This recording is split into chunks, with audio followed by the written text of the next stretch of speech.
I never believed in haunted houses. Ghost stories, sure, they made for good campfire tales. But an actual haunted house? No. I thought people just had overactive imaginations or used "haunted" as an excuse for old buildings settling or pipes knocking in the night. At least, that's what I thought until I took a job renovating the old Parker House on Mill Road. The Parker House had been empty for nearly a decade.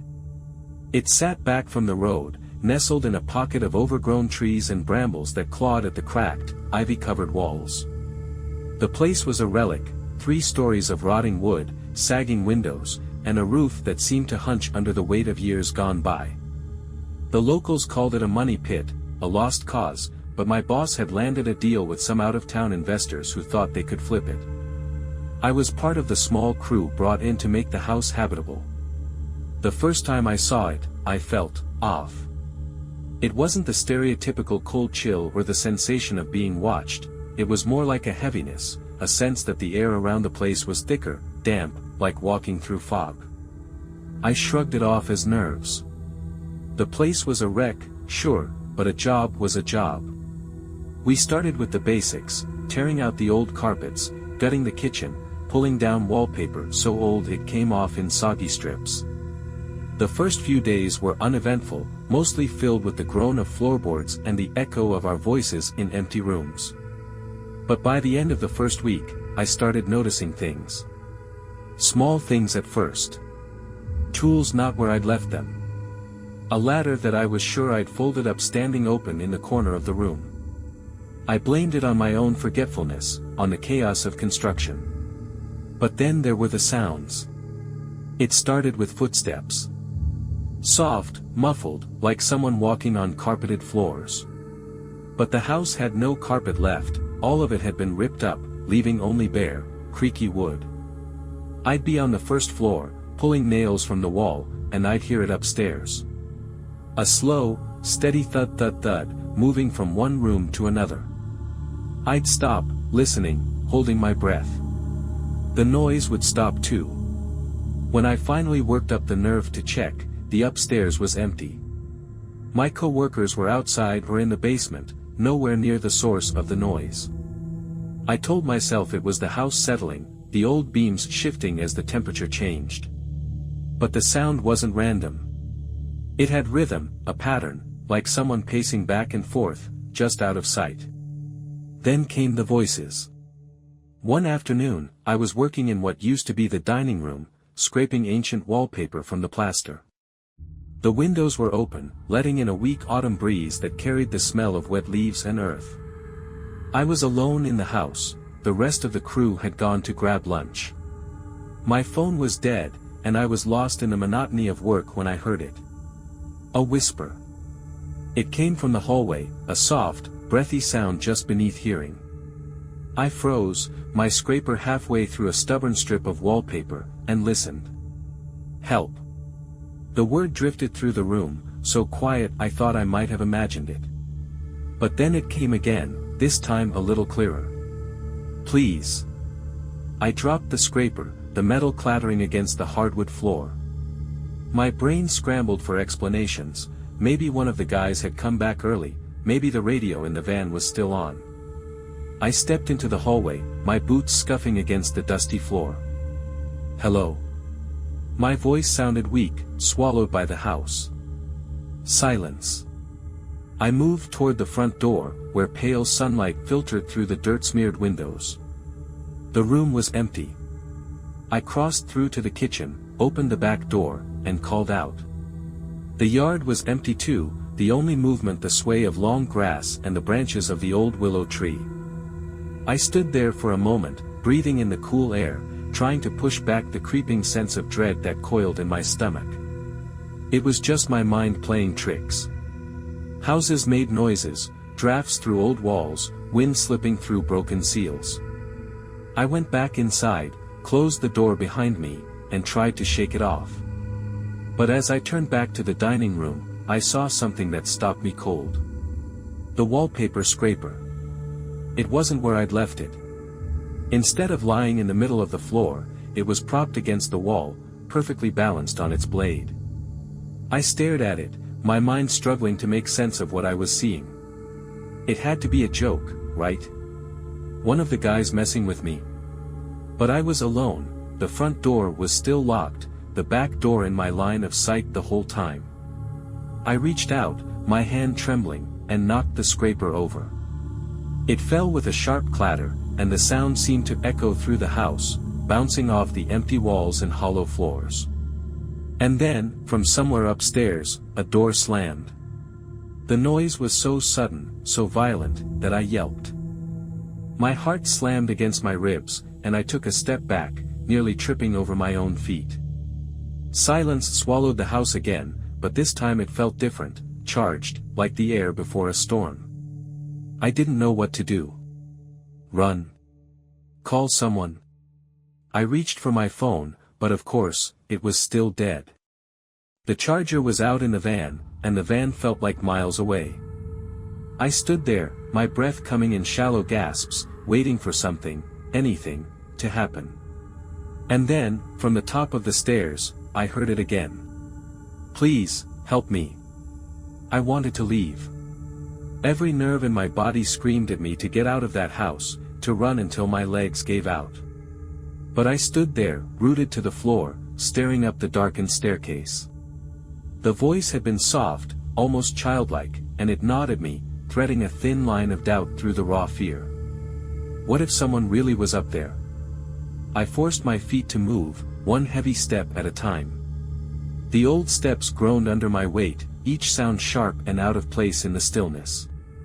The higher I climbed, the colder the air became, and a damp, earthy smell settled around me, like mildew and wet stone. The second floor was worse. The hallway stretched out, long and narrow, with doorways gaping open like black mouths. I fumbled for my flashlight, the beam jittering across peeling wallpaper and dust-choked picture frames. The images in them were so old they'd faded to ghostly smudges, only vague outlines of faces remaining. Hello. I managed, my voice barely more than a whisper. Nothing. I moved forward, my boots dragging on the thin layer of dust that covered the floor. As I passed the first door, I felt a sudden rush of cold air, and the flashlight flickered. I stopped, my pulse hammering in my ears. Is someone here? Silence. I shined the light into the room. It had been a bedroom once, judging by the rusted bed frame against the wall and the tattered remnants of floral wallpaper. The window was cracked open, the glass smudged with grime, and the breeze that slipped through it ruffled the yellowed lace curtain. I took a step inside, the floor protesting beneath me. Dust motes swirled in the light, and the smell of decay thickened. I scanned the room, empty. Just shadows, old furniture, and the quiet, constant creak of the house settling around me. I turned back toward the hallway, and that's when I saw it. A shadow moved. Not the quick dart of a tree branch against the window or the flutter of the curtain, but a shape, a human shape. It slipped across the open doorway at the far end of the hall, where the master bedroom was. It moved fast, too fast, a dark blur that vanished before my brain could fully register it. I bit down on a yelp, clapping my free hand over my mouth. My mind scrambled for logic. Maybe it was one of the crew. Maybe I wasn't as alone as I thought. But deep down, I knew. There was no one else in the house. I backed into the hallway, keeping my flashlight trained on the end where the shadow had disappeared. I tried to call out again, but my voice had shriveled to nothing. The only sound was the rhythmic thud of my heartbeat. Then, slowly, a door creaked open. The master bedroom. The door had been closed when I came upstairs. I was sure of it. But now it stood ajar, the gap between door and frame a thin, black line. I took a step back, and the floorboard under my foot groaned. The sound echoed, and suddenly, the entire hallway seemed to groan with it, wood and plaster settling in a low, drawn-out moan. And then, footsteps. Light, quick. Bare feet on wood. They started in the bedroom, the sound drifting out into the hallway, and they were getting closer. I swung the flashlight wildly, the beam carving bright arcs through the shadows. The door shivered as if a draft was pushing against it, and then it slammed shut with a force that rattled the windows. I staggered back, my back hitting the opposite wall. My breath came in sharp, shallow bursts, and I fumbled with the flashlight, the beam bouncing off walls and ceiling, catching only glimpses of the peeling paint and warped wood. The footsteps continued. Now they were behind the door, moving fast, back and forth, like someone was running in circles. I could hear the floorboards creaking, the soft thump-thump-thump of feet. And then, just as suddenly as it started, the noise stopped. Silence. A silence so deep it pressed against my eardrums, and for a brief, terrifying moment, I thought I'd gone deaf. I didn't move. I didn't breathe. And then, slowly, the door began to open again. This time, it didn't creak. It moved with an agonizing slowness, inch by inch, revealing nothing but darkness beyond. The flashlight beam quivered as I aimed it into the room, and all I saw was shadows, stretching long and thin, clawing at the walls. Something shifted in the corner, a shape, barely visible, like a smudge in the dark. It was crouched low, hunched over, and as I stared, it seemed to melt into the shadows, blending in until I couldn't tell where it ended and the darkness began. I couldn't move. My legs were cemented to the floor, my back pressed so hard against the wall I thought the plaster might crack. And then, in the silence, I heard it again. "Help me." A child's voice. Soft, broken. So close it felt like it was whispering against my skin. But the voice hadn't come from the room. It had come from right behind me that I whipped around, nearly dropping the flashlight. Its beam wavered, casting wild shadows that twisted and danced along the cracked plaster walls. There was nothing behind me, just the empty hallway, stretching back toward the stairs. But the voice, it had been so close. My skin prickled, every hair standing on end. I took a step back, my shoulder brushing against the splintered doorframe of the master bedroom. The touch of the old wood felt like a static shock, sharp and jarring. Is someone there? My voice came out in a rasp, the words barely forming through my dry throat. Silence. The air had a thickness to it, a humid, suffocating weight that pressed against my lungs. I forced myself to take a breath, tasting dust and something sour, like mold creeping through wet wood. I needed to leave. The thought pounded in my mind, a steady rhythm under the chaos of my fear. But I couldn't seem to make my feet move. It was as if the floorboards themselves had curled over my boots, trapping me. And then, from somewhere below, I heard it. A door closing. Not the soft whisper of a breeze nudging it shut, but a deliberate, heavy thud. It echoed up through the house, each reverberation settling deeper into my bones. The first floor. I swallowed hard, my tongue thick and useless. I didn't want to go back down there, didn't want to walk through those dim, empty rooms with their sagging walls and hollow echoes. But staying here felt worse.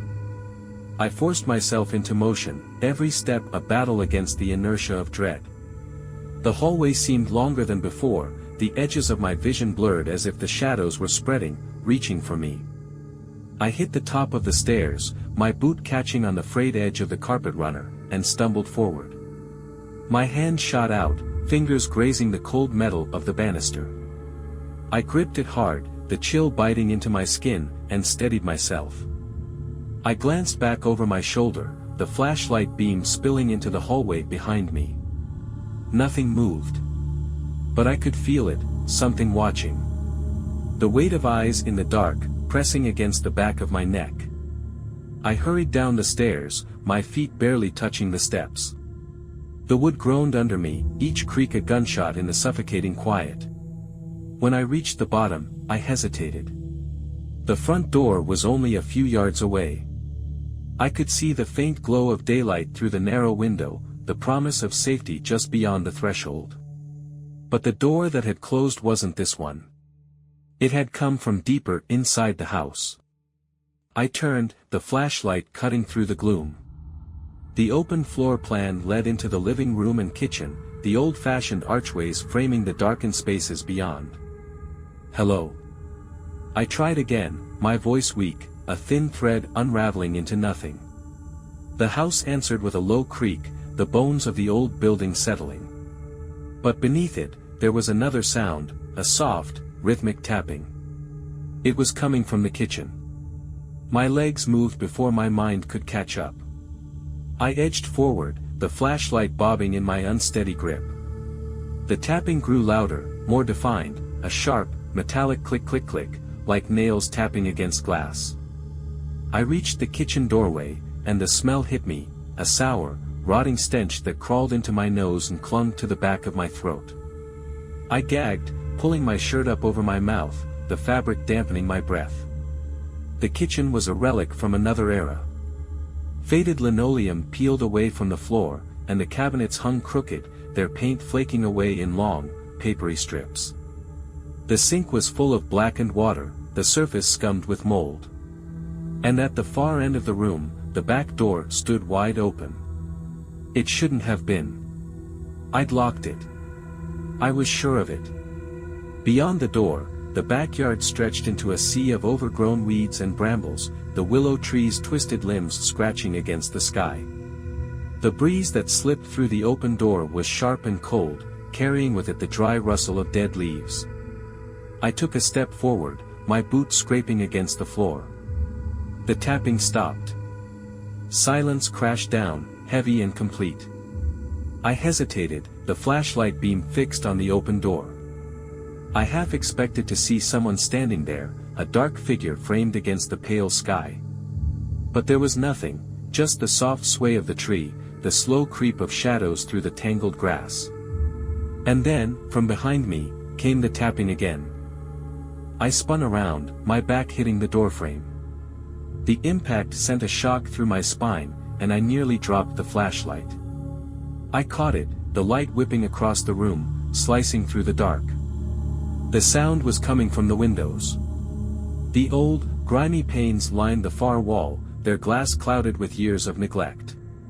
But on the other side, pressed against the glass, was a handprint. Small, smudged, and fresh. My breath hitched, and the light trembled. And then, as I stared, the handprint began to fade, not like it was drying, but as if the glass itself was swallowing it.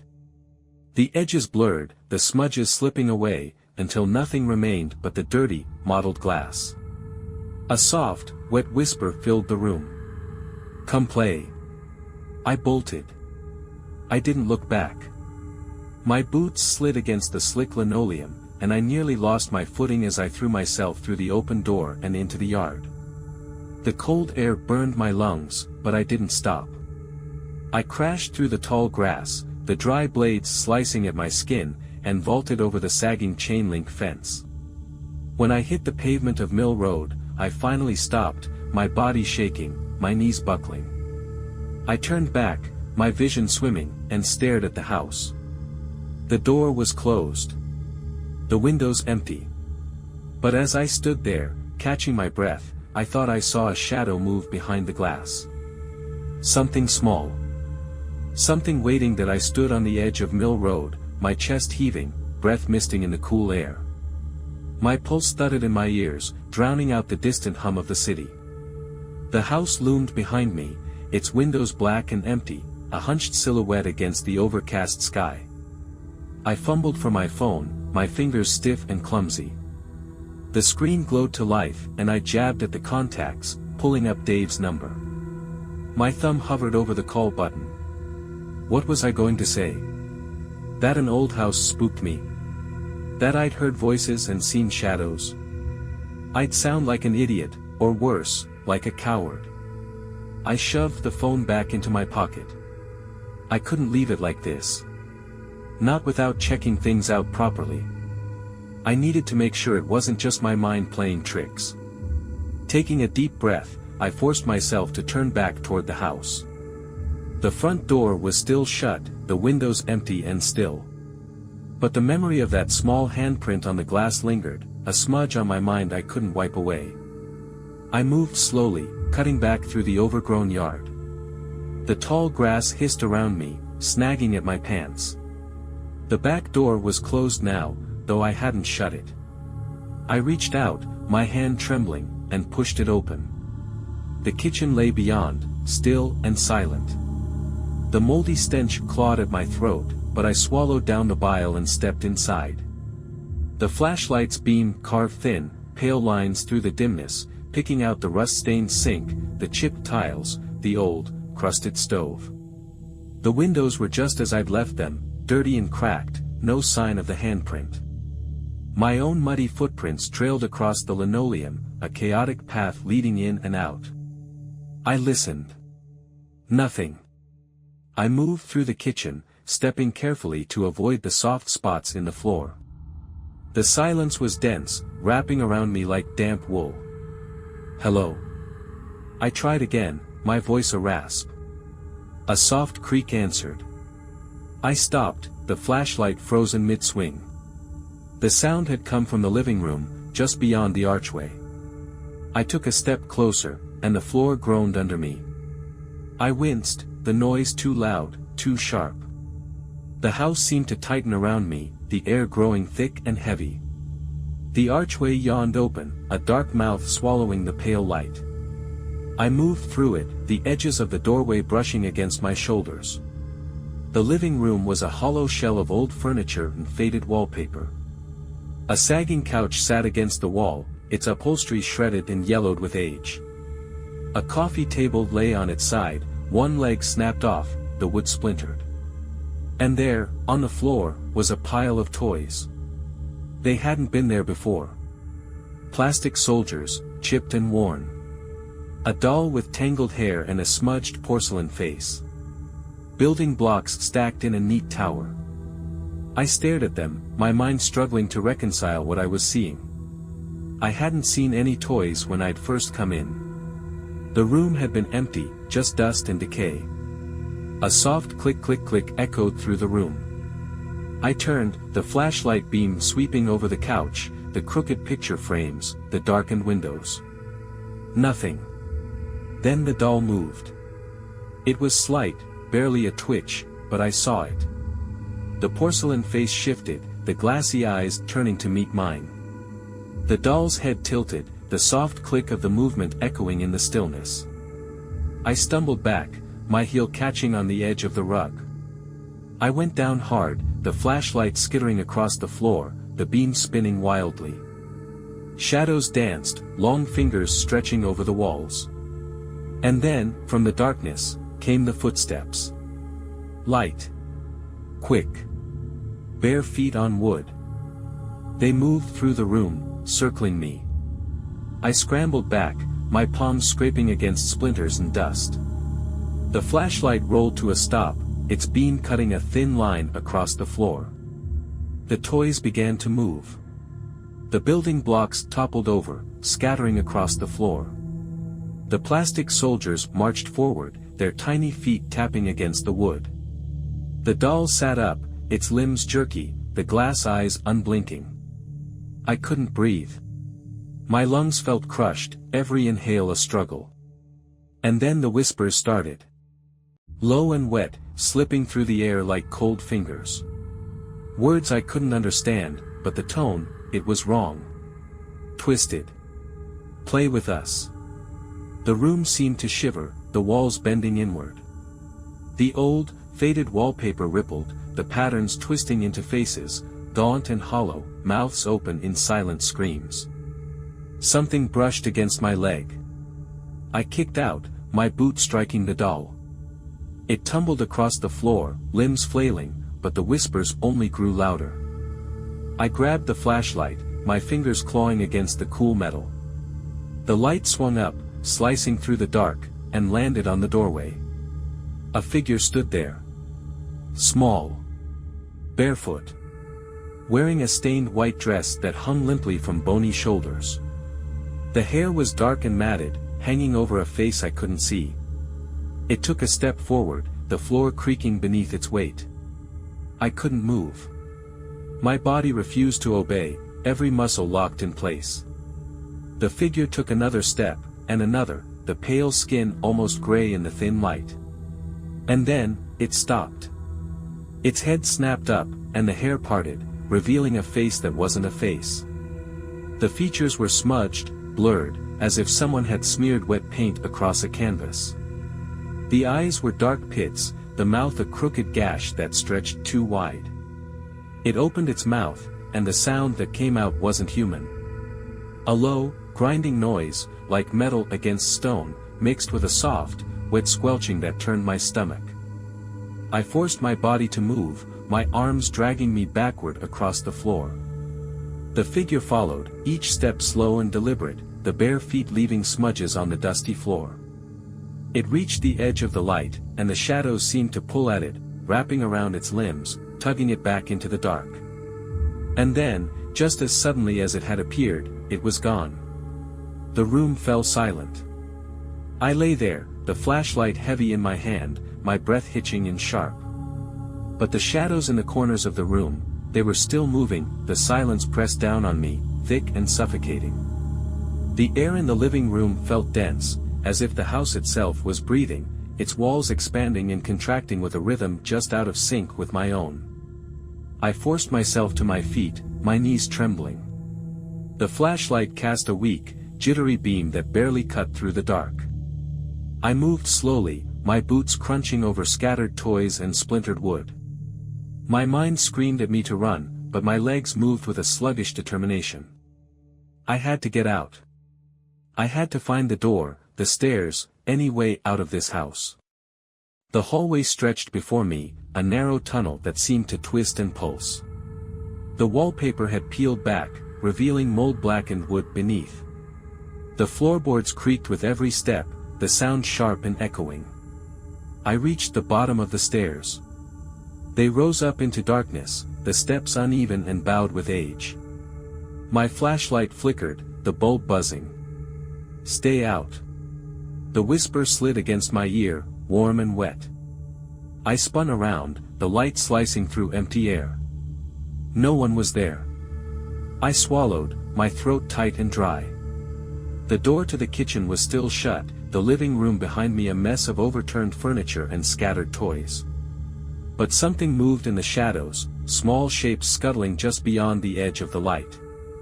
I bolted up the stairs, my boots pounding against the wood. The walls seemed to close in, the stairway narrowing as I climbed. The air grew colder, a damp chill that seeped through my clothes. At the top, the hallway stretched left and right, a maze of closed doors and dark corners. The windows here were small and dirty, the outside world a blurred gray smear. I chose the left path, the light bouncing off peeling wallpaper and sagging picture frames. Family photos hung askew, the faces blurred and warped by age. One frame lay on the floor, its glass shattered, a thin layer of dust coating the fragments. A door stood ajar at the end of the hall. The wood was dark and swollen, the handle tarnished and cold. I pushed it open, the hinges groaning, and stepped inside. The room was a bedroom, or had been, once. The bed frame sat crooked against the wall, the mattress stripped down to stained, yellowed padding. An old dresser leaned against the opposite wall, its drawers half open, clothes spilling out in twisted heaps. And there, in the corner, a small, child-sized chair. It rocked gently, back and forth, the wooden legs scraping against the floor. I stared at it, my mind struggling to make sense of what I was seeing. There was no breeze, no draft. Nothing that could be moving it. But it rocked on, the motion slow and deliberate. "Come play." The voice was high and soft, a child's voice.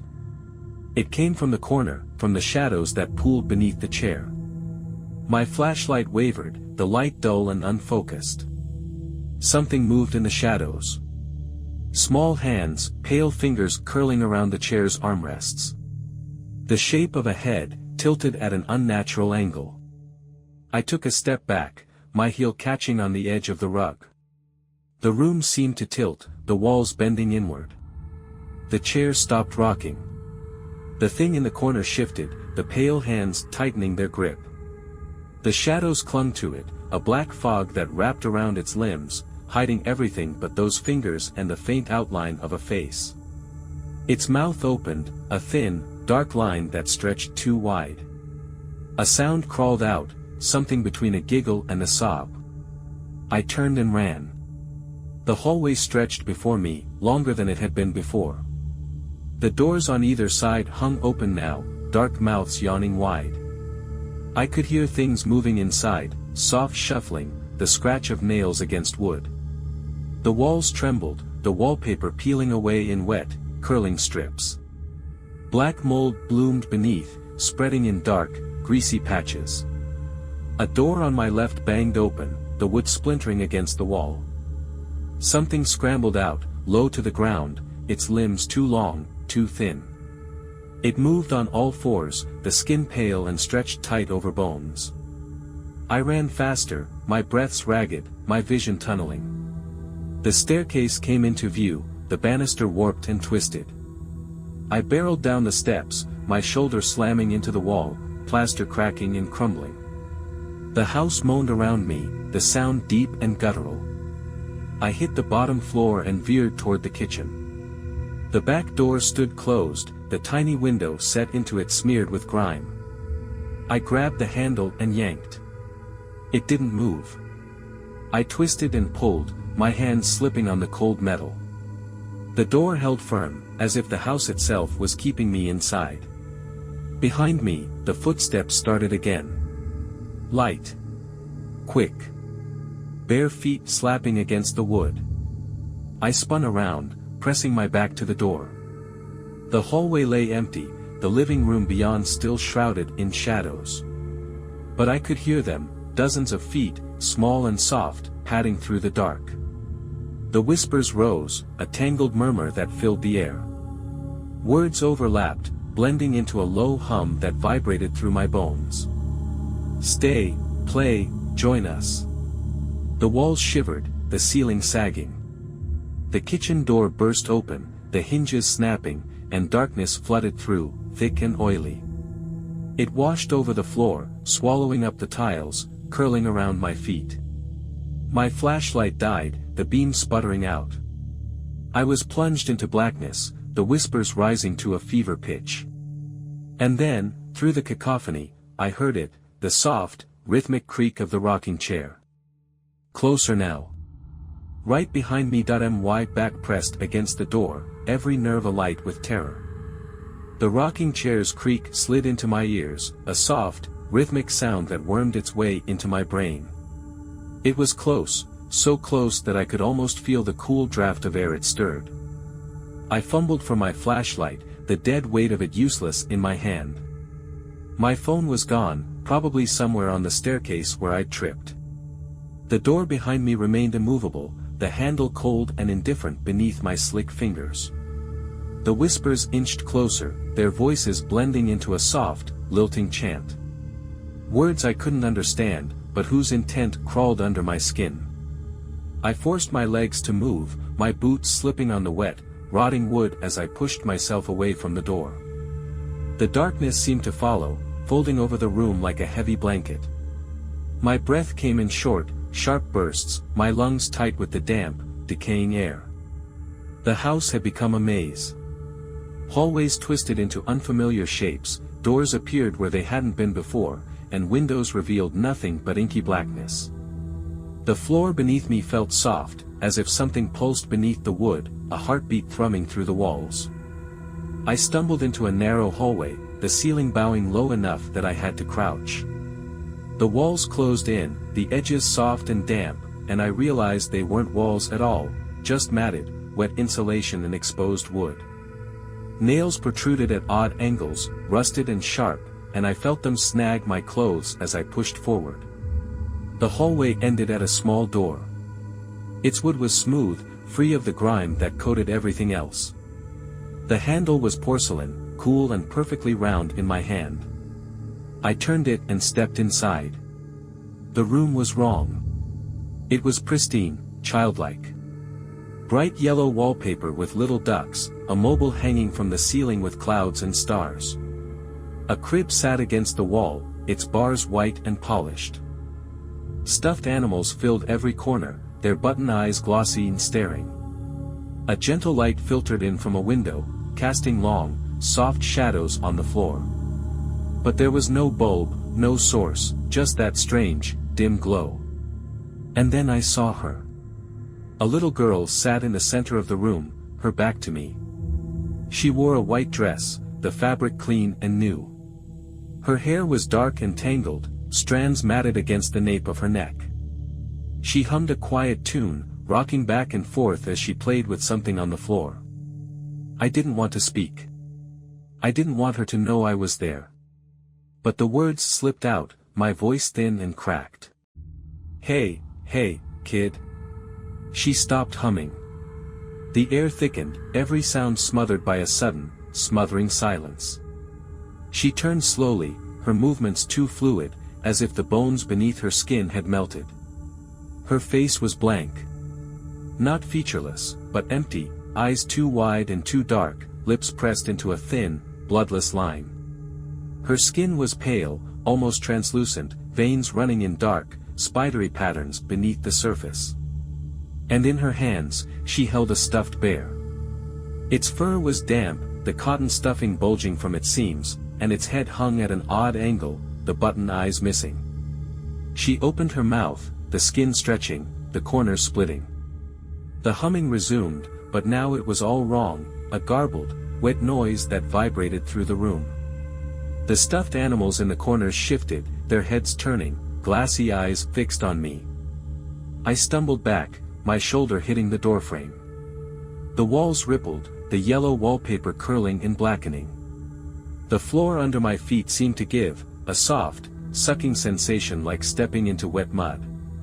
She rose to her feet, the bear dangling from one hand, its broken head dragging against the floor. Her movements were jerky now, like a puppet pulled by tangled strings.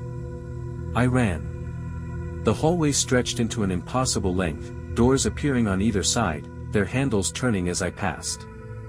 I could hear the soft click of latches, the creak of hinges, and then the patter of bare feet on the floor behind me.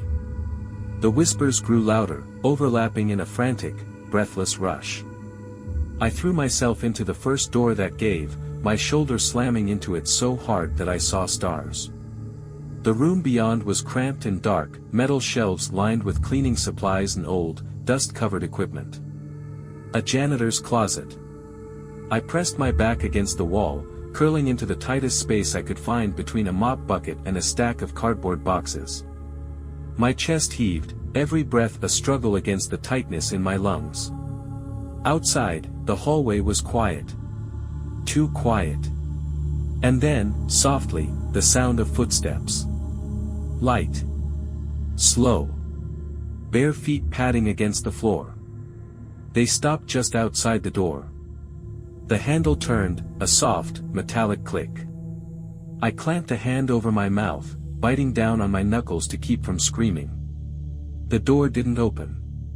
Silence stretched, thin and sharp, until I thought it would snap. And then, finally, the footsteps retreated. I don't know how long I stayed there, wedged into the corner of that tiny, dark room. Hours, maybe. The sun had risen by the time I forced myself to move, to push open the door and stumble out into the cold, gray light of morning. I called the cops.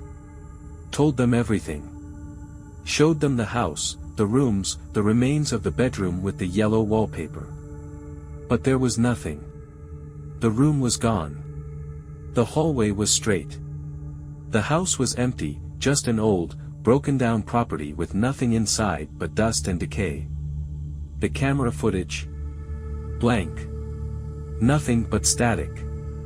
But the scratches on my arms, the bruises, the damp, matted fur of the bear I found clutched in my own hands, they were real. The cops looked at me like I'd lost my mind. Maybe I had. But every night, as I lie awake in my bed, I hear it. The soft creak of a rocking chair. And the gentle, lilting hum of a little girl's song.